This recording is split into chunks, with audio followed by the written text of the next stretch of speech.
Hello friend, आज के इस वीडियो में यहाँ पे मैं प्रूफ करके दिखाने जा रहा हूँ cos 50 35 cosec 55 cos 60 cosec 75 equal to 1/2। तो यहाँ पे सबसे पहले LHS ले लेते हैं। तो यहाँ पे cos 15 है, फिर यहाँ पे cos 35 है, फिर यहाँ पे cosec 55 है, फिर यहाँ पे cos 60 है, फिर यहाँ पे cosec 75 है। अब देखिए, जिसका वैल्यू पता रहता है उसको हम और कोई चेंजिंग नहीं करते हैं। ठीक है, तो यहाँ पे हम इसको लिख सकते हैं cos 15 cos 35 cosec 55, उसके बाद यहाँ पे cosec 75, उसके बाद यहाँ पे cos 60। अब इसका वैल्यू मुझे पता है तो कोई चेंजिंग नहीं करना है। अब यहाँ पे ये है कि cos या फिर ये दो टर्म को या फिर ये दोनों टर्म को, कोई दोनों में से कोई भी टर्म को आप चेंज कर सकते हैं।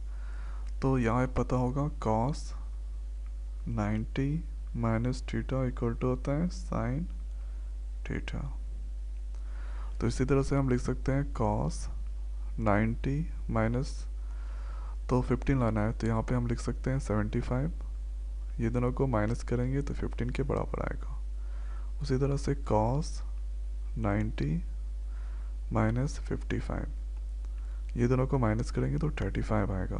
फिर यहाँ पे लिख सकते हैं cosec 55, यहाँ पे cosec 75, फिर यहाँ पे cos 60। तो यहाँ पे cos 90 minus theta, cos 90 minus 75, इसको लिखते हैं sin 75।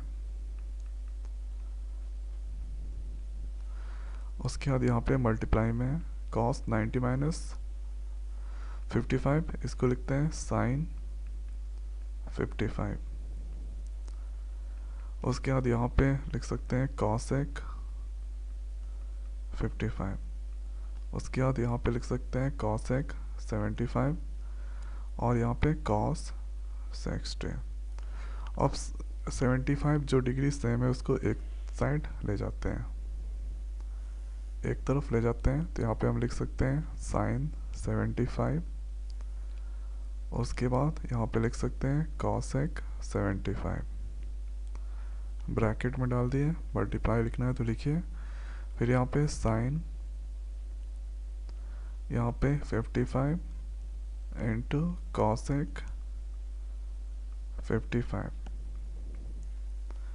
उसके बाद यहाँ पे बचा cos 60। अब यहाँ पे आपको फार्मूला पता होगा sin theta into cosec theta equal to 1, या फिर हम इसको लिख सकते हैं sin theta equal to 1/cosec theta. तो यहाँ पे या फिर cosec की जगह लिख दीजिए 1/, ठीक है, और cosec की जगह या फिर यहाँ पे sin की जगह लिख सकते हैं 1/cosec 75, या फिर ये फार्मूला पता हो डायरेक्ट आप लिख सकते हैं। चलिए डायरेक्ट नहीं करते हैं, यहाँ पे हम लिख सकते हैं sin 75 मतलब sin 75 इक्वल टू 1/cosec 75। एक लाइन बढ़ा रहे हैं, उसी तरह से यहाँ पे cosec 75 मैंने लिख दिया। और फिर यहाँ पे sin 55 डिग्री है, इसको हम लिख सकते हैं 1/cosec 55 डिग्री।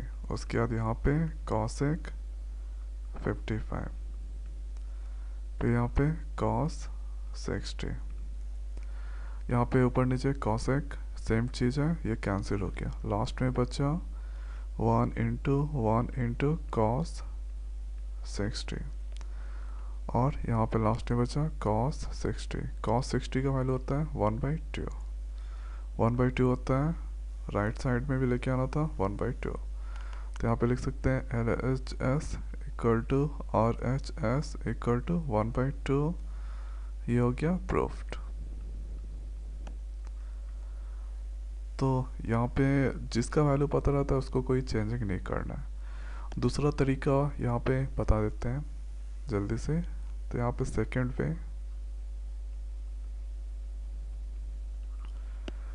तो सेकंड वे में यहाँ पे कॉस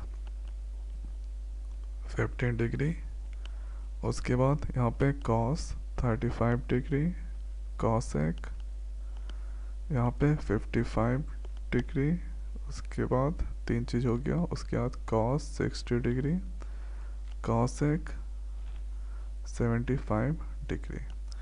अब देखिए इसका वैल्यू पता है, कोई चेंजिंग नहीं करना है, तो यहाँ पे हम ये दोनों को उतार देते हैं। कॉस 15 डिग्री, कॉस 35 डिग्री, उसके बाद यहाँ पे कॉसेक 55 डिग्री, उसके बाद यहाँ पे कॉसेक 75 डिग्री, कॉस 60 डिग्री। तो मैंने ये दोनों को चेंज किया था, इस बार ये दोनों को चेंज कर रहे हैं। तो यहाँ पे फॉर्मूला पता होगा, cosec 90 minus theta equal to होता है यहाँ पे सेक थीटा। तो यहाँ पे हम लिख सकते हैं कॉस 15, ये दोनों को सिर्फ उतारना है, कॉस 15 और कॉस 35।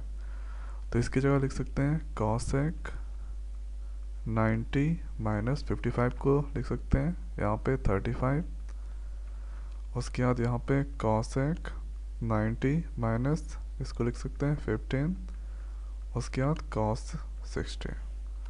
फिर से ये दोनों को उतारना है, cos 15 cos 13 cosec 90 by theta ये होता है सेक 35। फिर यहाँ पे कॉसेक 90 माइनस तीजा का सेक 15 और यहाँ पे कॉस 16। कॉस और सेक वाले को एक तरफ ले जाएंगे, ठीक है, या फिर नहीं भी ले जा सकते हैं। तो यहाँ पे आपको सिंपल लिखना होगा और sec theta equal to 1 by cos theta. तो यहाँ पे कॉस को यहीं पे छोड़ देते हैं, कॉस 15 इंटू कॉस 35। उस तरह से ये दोनों को मैंने, और फिर यहाँ पे सेक वाले को कॉस में चेंज कर देते हैं। तो यहाँ पे लिख देंगे 1 बाई कॉस 35, सेक को लिख सकते हैं सेक 15 को 1 बाई कॉस 15 और यहाँ पे कॉस 16। ये देखिए 35 मिलके कैंसिल, 15 मिलके कैंसिल। तो यहाँ पे बचा कॉस 16 डिग्री, कॉस 60 का वैल्यू होता है 1/2, तो यही 1/2 लेके आना था।